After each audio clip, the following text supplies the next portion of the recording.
Muchas gracias, María José. Gracias a todos y a los que habéis preparado esta magnífica sesión y encuentro, ¿no? Estoy disfrutando ya desde el principio. Bien.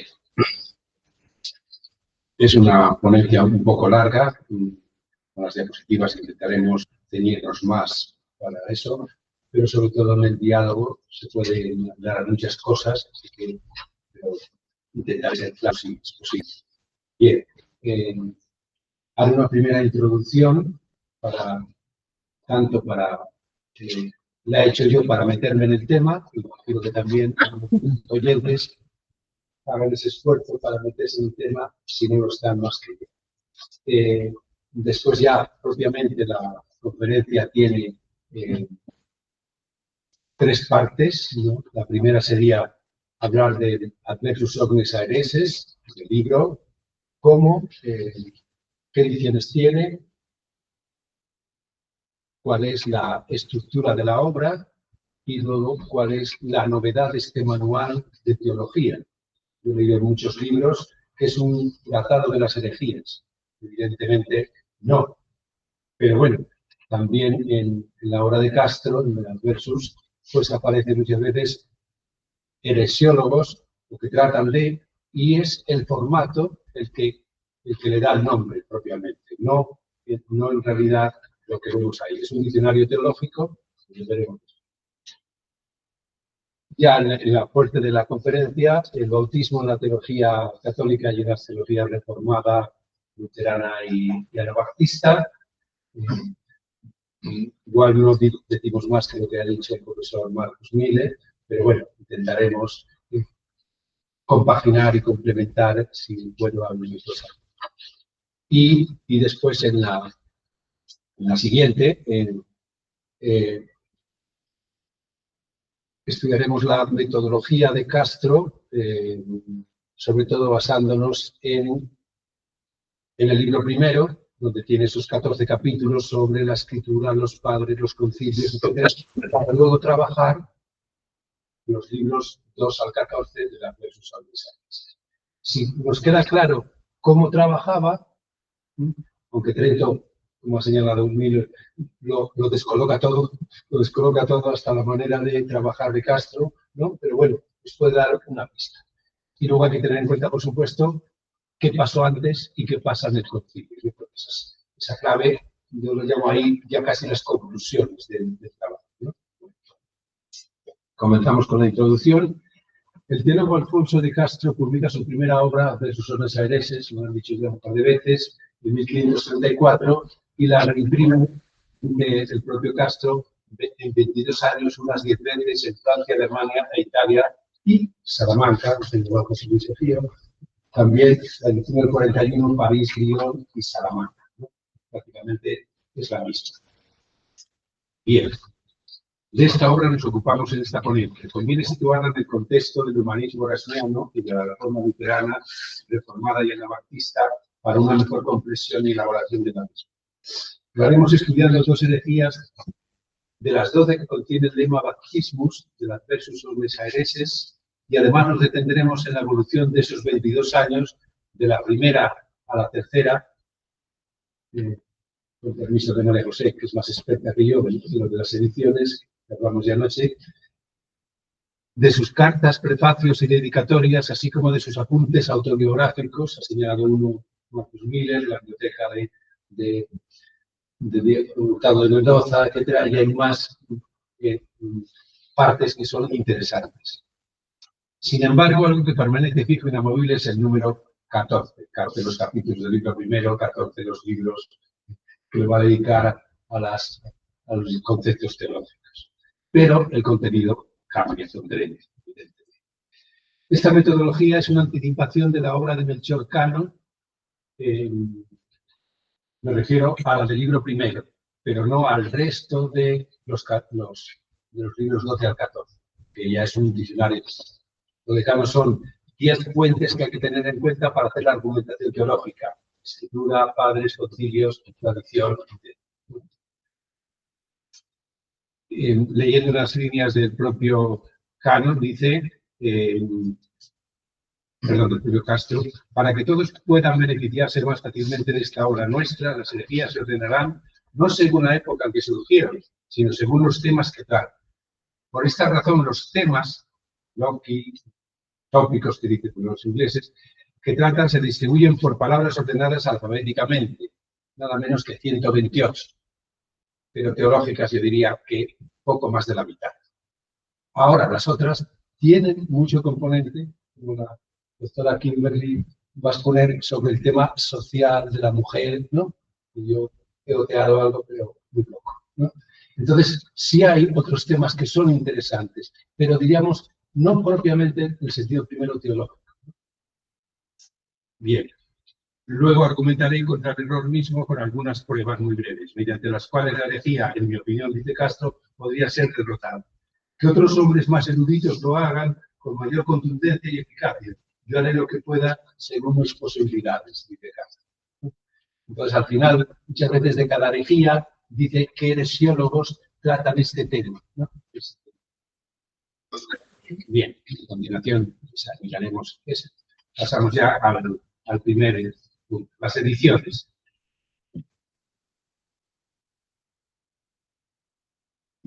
Según mi opinión, pero que tendré que cambiarla seguramente, podríamos hablar de 3 ediciones por los cambios mayores que se perciben, pero a más detalle no llega. La edición del 34 en París, dedicada al cardenal Juan Pardo de Tavera, torresano de Zamora, también como él, hijo del inquisidor Deza, ¿no? Perdón, sobrino del inquisidor Deza, y el prólogo de 2 páginas no aporta especialmente. Las herejías están, lo que va a tratar está muy concentrado, entonces no resulta, diríamos, muy claro. Como decía Miguel Ángel, mi compañero, de cara a la Iglesia da una buena imagen. Claro que era su tío el inquisidor, no tampoco se excede y da muchas cosas, referencias que luego no se tratan en el volumen. Esta edición contará con una reimpresión, no exactamente reimpresión, porque tiene algunos añadidos, en Colonia en el 39 y en Colonia en el 43. El impresor Melchor Novesiano introduce en esas ediciones algo que no estaba en la edición del 34. Trataremos a continuación. La presencia de Erasmo en las versos sobresalientes es muy notable. Desde la primera edición del 34, Castro tiene una valoración positiva de Rotterdam y de sus obras. Así, en el capítulo 13 del libro primero, dice: no puedo evitar incluir aquí lo que Erasmo de Rotterdam, hombre de gran erudición y encomiable mérito, por sus buenas letras, añade a favor de este asunto, esta tratando. En mi opinión, lo que leo ahora solo está la del 34, la primera. En mi opinión, verdaderamente piadoso. He testificado sobre su piedad por esta razón, porque veo que algunos no temen acusarlo de impiedad, para que nadie piense lo mismo de mí, que por esta razón lo he citado después de Lutero, como si pensara que Erasmo estaba del lado de Lutero. Ya ha dado testimonio de su piedad y doctrina para que todos crean que me aparto de él como de cualquier otro católico, lo cual no creo que él tome a mal. Esto en la segunda edición, esto último que he leído, desaparece. Pero pone una línea y media muy interesante. Pero lo reciba bien o mal, nunca me apartaré de mi propósito, por el cual he decidido luchar por la fe católica. Ha suprimido ya lo de Erasmo, que quiere más complicaciones, y continúa con la labor que tiene él como teólogo. No podemos olvidar que en esta segunda edición se encuentran diversos añadidos del impresor de Colonia. La 34.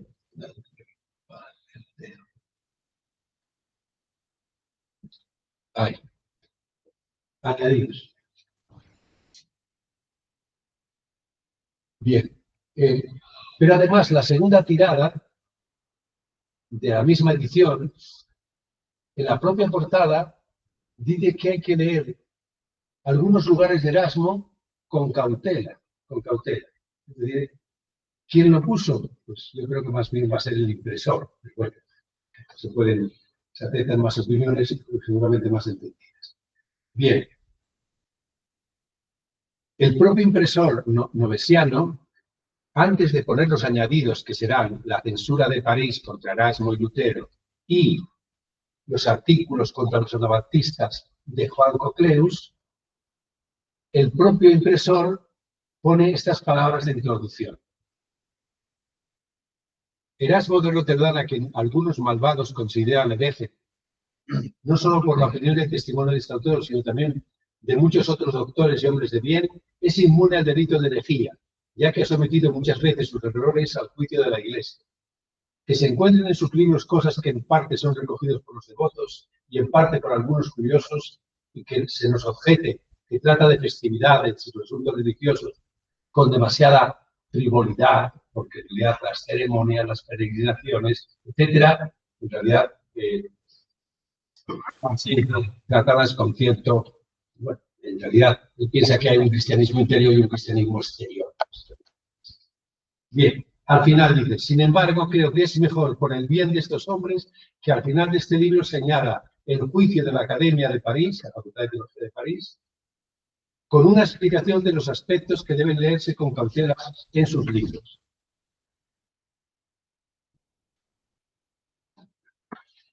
Entonces, luego lo veremos más adelante. Bien, en palabras del impresor, pues no se habla ni de una carta a un religioso, que trataría Miguel Anso en su ponencia, escrita por Erasmo en 1527 y publicada sin paginación detrás de las censuras de París, ni tampoco de la obra de Juan Cocleus, 21 artículos contra los anabaptistas de Mistro. Obra dedicada a Juan Francisco de Polonia, obispo de Kulm, no con M, de Kelmo, gran amigo y seguidor de Erasmo. A él le dedicará a Erasmo su traducción latina de Espíritu Santo de San Basilio. Observamos en la epístola de Cocleus un fragmento donde Cocleus está, digamos, de consejero de Jorge de Sajonia, duque Sajonia, le dice a Erasmo que me ha comentado que hay un levantamiento inminente de los anabaptistas y está muy preocupado, ¿no? Cocleus le dice a Erasmo que tiene que publicar algo contra los anabaptistas, ¿no? Y que lo mismo se lo ha pedido a John Fisher, luego San Juan Fisher, ¿no? De Inglaterra, el obispo de Rochester. Pero ninguno de los dos, diríamos, publica contra los anabaptistas. Juan Fisher hará un tratado, como dice Victoria en la segunda, en el comentario, es el primero que escribe contra Lutero. El primero que escribe, dice, al tratar en el De Fide, al comienzo de la herejía, por el artículo 11, dice que escribió. Y la responsio que hace, digamos, la confutatio a Lutero de 1523, realmente impresionante, ¿no? Impresionante. Para que darse imaginarse, un autor de Florida, que tengo relación, ha publicado la traducción inglesa solamente digamos, de la sección 66 y son 350 páginas, es decir, en inglés, que es una obra enorme contra Lutero, es una cosa inmensa. Bien, la respuesta de Erasmo la tenemos en la epístola 1974 a Cocleus, 1528. Simplemente está preocupado Erasmo porque el duque piense que él es tan antiluterano como dice la gente. Y no, dice, ya le demostraré que soy más antilutero que nadie, ¿no? De hecho, tendrá ocasión de manifestar. Pero las críticas y las censuras de París han desprestigiado enormemente la credibilidad de Erasmo.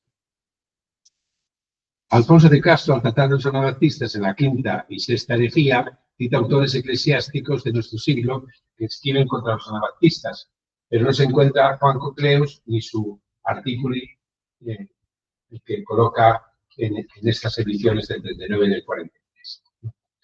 Estoy comentando eso, pero no tengo eso. Bien, otra edición que hay que destacar es la del 41. París, Salamanca, Lyon. Las tres tienen ese saludo al lector, que inciden en, como se puede ver ahí, en una presentación de lo que es el manual, ¿no? Pero no, y de los decretos, etcétera, pero no hay después, aunque él dice que pondrá decretos concretos, solamente los decretos aparecen textualmente. Y cuando se salta líneas, ¿no? Paul Kimball, que señalaba José Luis al comienzo de la presentación, ha puesto completo el canon de Trento, pero no está en el texto latino, ni tampoco en la edición que la ha manejado, la edición de Madrid del siglo XVIII, ¿no? Que es desaconsejable. Jamás sabes por ella dónde acaba una cita, ¿no? No dice aquí Agustín, no. Él continúa escribiendo, entonces realmente yo diría, en principio, aunque se hayan añadido otras herejías después de otros autores, la edición oficial es la que él revisa, corrige y en vida, la del 56. Bien, la edición de Lyon del 46, republicada no exactamente igual, en Venecia, se la dedica al cardenal Pacheco, que va a estar, que le acompaña a Trento y que le acaba de nombrar Pablo III cardenal.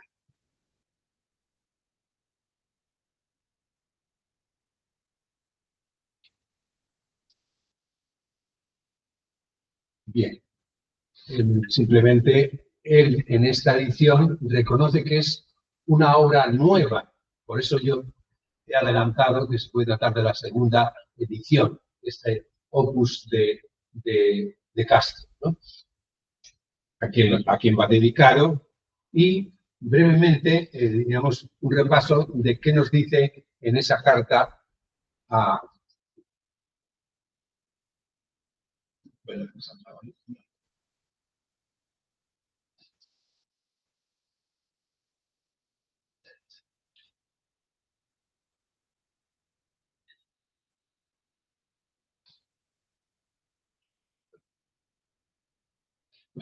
el, la,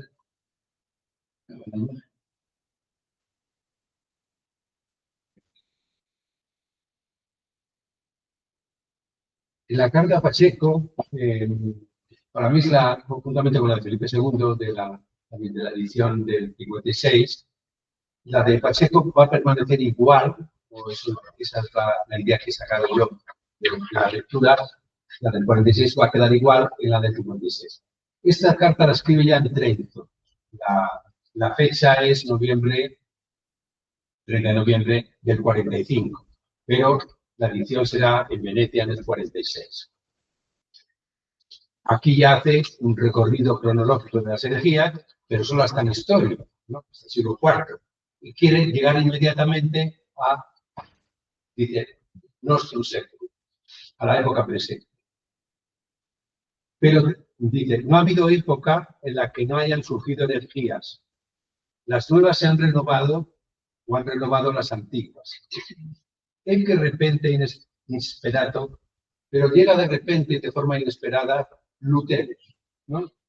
La hidra multicéfala que ha asumido en su persona a todos los herejes. En una exageración, evidentemente, pero sí que podemos encontrar. Pero no solo él, sino su rara familia. Melanto, Osiander, Husserl, Karlstadt, Zwinglio, Colampadio, mete a todos. Y los anabaptistas, que se oponen a todos los anteriores, ¿no? La cuestión. Como dice el apóstol, Dios permite que haya herejías para probar a sus creyentes, ¿no? Ante tal gran inundación de herejías, dice Castro, creí necesario proporcionar algo en este opus, ¿no? Como un antídoto para contrarrestar una enfermedad, la herejía, tan extendida. Mi obra fue grata a todos, hoy hace 11 años de su primera edición.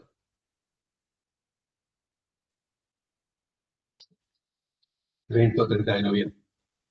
Pero en la tercera, diríamos, algo ha cambiado, porque ahora ya el antídoto no es genérico, no es en general cómo hay que refutar la herejía, sino es a veces con un canon, como al tratar del bautismo con el canon 13 de la sesión séptima, ¿no? Entonces ya con más precisión.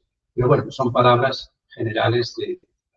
Y por último, la tercera edición del 56 de Amberes, sobre todo de Stensius, revisada y empleada por el autor, y luego reimpresa en Amberes también en el 57 y en el 58. Con privilegio de Felipe II, en latín y en español, y con una carta al rey bastante rica en detalles, ¿no? Pero también de cosas personales. Nos cuenta ese viaje que hace con él a la boda con María Tudor en el 55, acompañado, no lo dice, de Bartolomé de Carranza, pero lo sabemos por otras fuentes, y va a ser el defensor de la fe, Felipe II, pero también cuenta más cosas. Y es que su doctrina, se está refiriendo a Trento, la mutilan, la desprecian, diríamos, los herejes. Y contra eso propone el primer decreto de Trento, que la escritura dice, en realidad, que la doctrina cristiana está contenida in libris scriptis et sin escrito traditionis. Es decir, está en la Biblia, en la escritura, pero también en las tradiciones no escritas, que ya hemos llamado con mayúscula la tradición, se llama. Porque las tradiciones luego tienen otras connotaciones, que son las cosas de menos importancia en la religión, igual que los sacramentarias respecto a los sacramentos, sería más parecido. Bien, entonces ahí en la carta pues aparece tanto el primer decreto sobre los libros canónicos, que es esto lo que he leído, como después también sobre la edición de la Vulgata, considerada en Trento, el segundo decreto, auténtica, y que se debe utilizar en las discusiones, en las lecciones. Pero, ¿qué ocurre con las traducciones de la Biblia en lengua vernácula? Que se puede preguntar, porque se puede interpretar. Bueno, pues a ese tema contestará en el libro primero, en el capítulo 13. Por realidad, sí se trató, leyendo las actas de Trento, sí se trató de la necesidad de las traducciones a las lenguas vernáculas. Pero al final se desechó la propuesta y se dejó, lo ha estudiado William François con mucho detalle en varios artículos en este tema de las traducciones vernáculas. ¿Pero por qué es importante? Porque en realidad en el libro 13 del libro primero, en el capítulo 13 del libro primero, es una de las fuentes de la herejía para Castro, la traducción a las lenguas vernáculas. Y también lo defiende en el prólogo al catecismo Bartolomé Carranza. Es decir, que hay una base y se podría también leer el decreto de los reyes católicos sobre las lenguas, pero no me voy a detener. Es importante que señalar que esa traducción a las lenguas vulgares ya la había propuesto Erasmo. Erasmo lo había propuesto en la Paráclesis del Nuevo Testamento, que la lectura él deseaba que los agricultores, cuando están en su tarea, los artesanos, los albañiles y las mujeres lean, puedan leer o tararear, digamos, dicen, las Sagradas Escrituras. Pero ese sueño nunca se cumplió porque, a decir verdad, no era muy partidario Erasmo de las lenguas vernáculas. La suya propia, el holandés, jamás o casi nunca lo habló, ¿no? Por lo tanto, nuestro Erasmo, que da nombre a ese proyecto de investigación, de recorrer países, etc., Erasmo lo recorrió siempre en latín. Fue profesor en Cambridge 5 años enseñando en latín. Por tanto, la lengua franca era el latín, por supuesto, y no las lenguas vernáculas. Bueno, no sé si a favor de Erasmo o en contra. Bien, pasamos para... Bien, en esta edición, lo que yo llamo la tercera, hay unas grandes novedades. que aparte de decirlas el propio Alfonso de Castro, deja también espacio para que el impresor, que no hay en la diapositiva, lo diga. Lo diré después con una reproducción en color que se reflejan los lemas mejor. Pero bueno, ahí está el texto que leo alguna vez. Para que entiendas bien, sincero lector, cuánto supera esta última edición de la presente obra, la que ahora te ofrecemos, a todas las anteriores, quiero mostrarte a modo de índice no todo, sino las principales novedades que el autor ha añadido a esta edición nuestra y que faltan en las demás. En primer lugar, se han añadido 4 títulos de herejías: adulterio, certeza, que en realidad es consilium, y fiducia. He puesto para distinguir fiducia de fides, que es esa confianza, más bien, que no figuran en ninguna tradición ni se mencionan en esta. Bien, al tratar del bautismo encontrarás 3 herejías añadidas. Bueno, para mí son 4, porque una prácticamente también es nueva. Y en el título sobre los votos, una, la señalaba en su ponencia Miguel Azocena. Bien, entonces,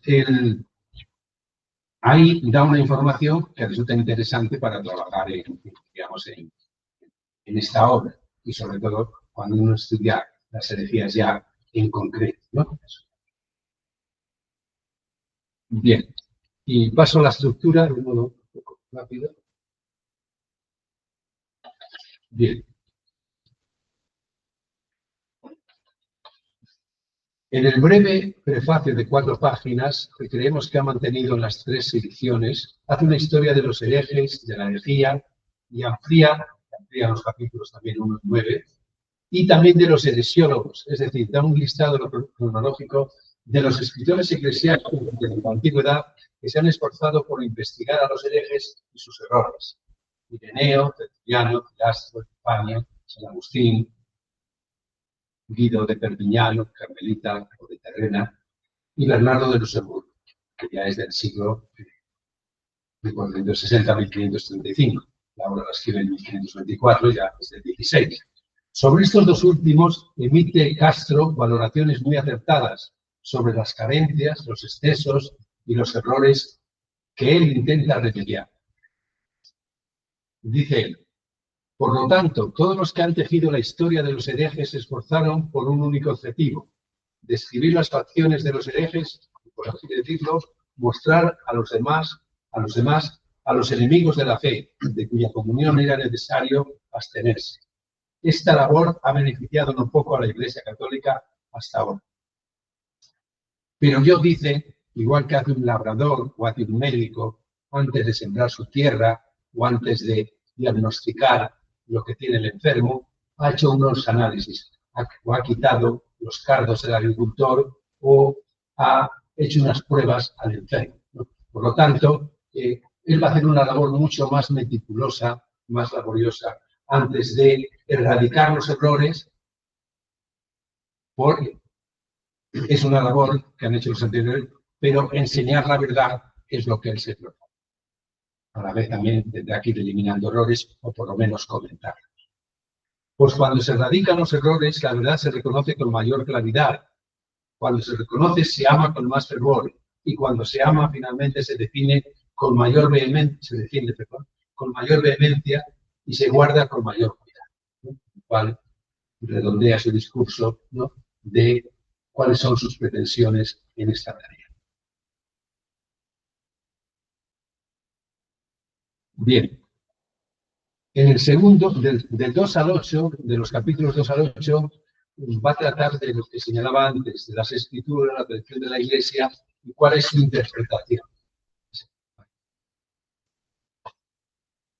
Bien, sobre las escrituras canónicas con las que se deben refutar las herejías, que son el sentido literal de los libros canónicos, va a servir para refutar al hereje, que las interpretaciones de las escrituras que todo creyente está obligado a abrazar pertenecen en su interpretación a la Iglesia, y que algunas cosas o dogmas de fe y costumbres son de la tradición y no están expresamente dichas en la Escritura.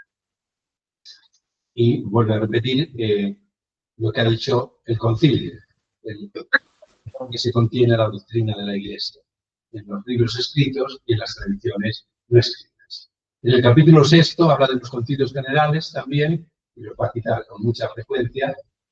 En el capítulo 7, que los escritos de los hombres santos no son suficientes para refutar la herejía. Señala. Esto no es tampoco, pero si vamos al texto y leemos, está hablando de tomistas, escotistas y ocamistas, que cita a continuación a San Pablo y dice: el que se gloría en el Señor, no en su saber. Porque no está aprobado el que se recomienda a sí mismo, sino aquel a quien el Señor recomienda. La cita de 2 Corintios. Y en otro texto que también es muy, muy claro, porque si Lutero afirma, Cipriano niega; Lutero afirma, Jerónimo rechaza; Lutero afirma, San Agustín contradice, y acaba. Sin embargo, Lutero recibirá suficiente honor de todo esto, porque incluso si finalmente fuera vencido, se dirá que luchó con tantos hombres ilustres. Por lo tanto, los hombres ilustres no son de alabar si solamente se quedan en lo que ellos han hecho. En el 8 corresponde a la serie apostólica y al concilio el decidir sobre la herejía, qué se entiende por hereje. Ahí es donde sale Torquemada, Summa Ecclesia, y Santo Tomás, la segunda secunda, en la cuestión 11, artículo 1. Quien tiene dudas en su fe se debe llamar hereje. Si existe, si es pertinaz, ese es el concepto propio. Pero luego se fijan 3 herejías que llaman extrínsecas, que están fuera de, diríamos, de lo que se entiende la herejía, el que es contrario a la fe y persiste en esa creencia. Las externas son: la primera, la negligencia de los obispos, que se olvidan de su rebaño y se ocupan de otras tareas. Lento sacará el decreto sobre la residencia de los obispos en sus diócesis. La segunda herejía externa o extrínseca, la falta de predicación, también decreto de Trento sobre la predicación. Y tercera, que ya lo comenté, la traducción a las lenguas vulgares de la Sagrada Escritura. Otra fuente de herejías. Bien. Y luego lanza una serie de conjeturas que se pueden tener en cuenta también para reconocer a él. Bien, la novedad de este manual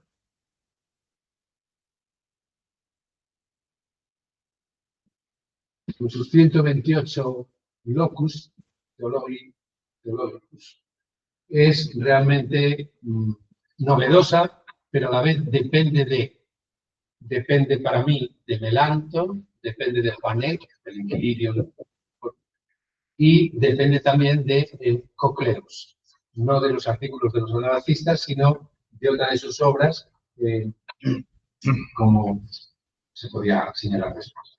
Bien, si depende de ellos, lo había dicho ya Melanchthon en el prólogo a sus lugares teológicos, dice que los ha escrito para su uso personal, pero también para el público, para que tengan las ideas más claras y también para rechazar las críticas o acusaciones de Cocleus y Alfonso y de muchos otros que los apoyan. Por lo tanto, es consciente Melanchthon de que contra los que escribe han hecho obras también semejantes a la suya, ¿no? Es una...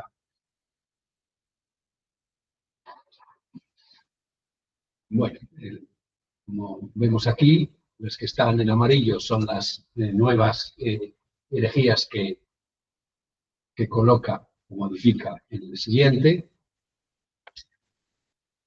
Y ahí se verían con la carta que veíamos antes del impresor, ¿no? Bien, texto de Melanchthon, que señalaba en la nueva edición latín-alemán.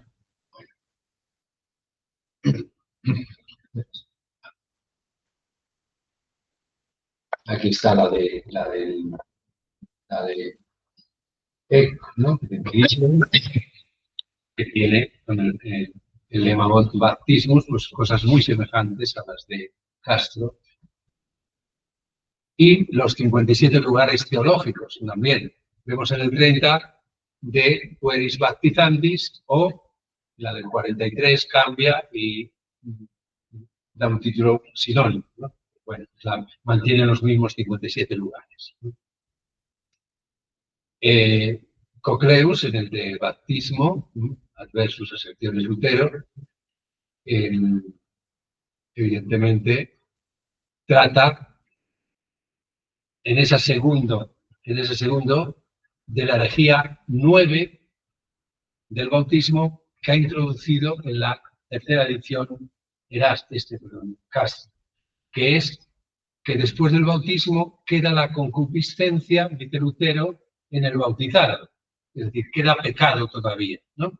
Esa es la segundo artículo de las aserciones a la condena surge domine del Vaticano. Con lo cual, esa es novedosa porque posiblemente, como señalaba ya antes Miller, la ha leído en esa biblioteca de Diego Hurtado de Mendoza, que ya estaba libre.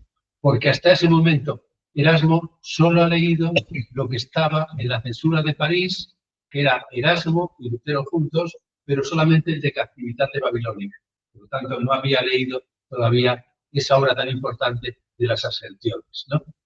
Que cuando Erasmo tiene que escribir el de libre arbitrio, a veces la gente, los investigadores se confunden. El de servo arbitrio de Lutero contesta al del libre arbitrio. Y el del libre arbitrio de Erasmo, ¿a qué contesta? Al tratado, diríamos, de Lutero de 1520 de las aserciones. Por lo tanto, ese tratado que no está traducido, por lo menos no conozco traducción a lenguas modernas, ¿no? Salvo la del inglés de las óperas de las Interbox. Bien. Bueno.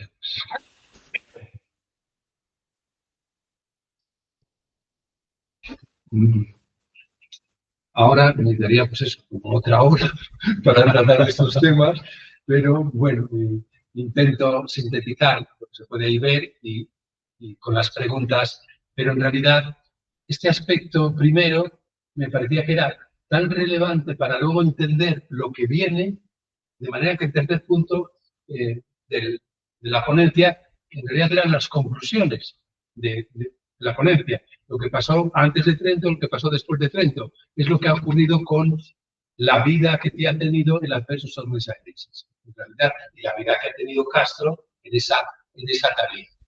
Pero, ¿qué tarea ha tenido Erasmo?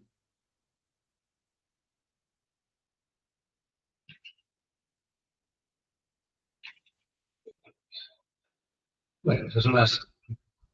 Este es la Terminatio, Censura de París, donde está Lutero 1521, pero en el mismo volumen, en el 31, está también Erasmo. Y de ahí tomará después las proposiciones. La proposición del bautizo de los niños, ¿no? Basta. Se considera que es una herejía en París, también en Salamanca, en la conferencia de Valladolid del 27, y en Trento es la única de Erasmo, el único rol de Erasmo en la aprobación previa a la reunión de los sacramentos, es la única. Por lo tanto, es dudoso que vean más errores de Erasmo, diríamos, en Trento, porque los hubieran señalado, ¿no? Y es muy difícil. Esto, lo que dice Erasmo en lo que se llama el error, es que el niño, cuando llegue el uso de razón, Erasmo no supone el bautizo de los niños, como el Baptista, sino que cuando llega el uso de razón, sus padrinos o sus suscriptores le examinarán, le preguntarán sobre cómo va su fe, cómo va su adhesión al cristianismo. Y viendo cómo va, se le pondrán una especie de deberes, ¿no? Es decir, es algo que haría, diríamos, cualquier catequista moderno con aquellos niños que les ha seguido la trayectoria, ¿no? No está, pero cogen las palabras y dicen que no hay manera. Eso es un error, tanto en París como en Valladolid. Y ahí mira las traducciones, la censura de París. Ahora en la conversación podemos aclarar algunas, como el de Valladolid. Hacen más, pero la última, las otras son muy pasajeras. En la paráfrasis a Corintios, ¿no? Son frases sueltas que no tienen contexto, evidentemente, ¿no? Entonces, para dar respuesta a estas, tendrá Erasmo que escribir una apología, en 1532, la segunda edición revisada, la que se suele utilizar, una apología de todos los errores de los monjes hispanos, o conferencia de Valladolid. Que aunque no se celebró totalmente, porque al llegar de los 22 puntos, al llegar al tercero, sufrió una especie de pandemia o mini-COVID y tuvieron que suspenderla después de 3 meses de trabajo y nunca se volvió a reunir. Por lo tanto, en esa, diríamos, conferencia de Valladolid quedó, diríamos, absuelto Erasmo en parte, por lo menos de hecho, porque la presidía Alonso Manrique del Inquisidor y no se le condenó.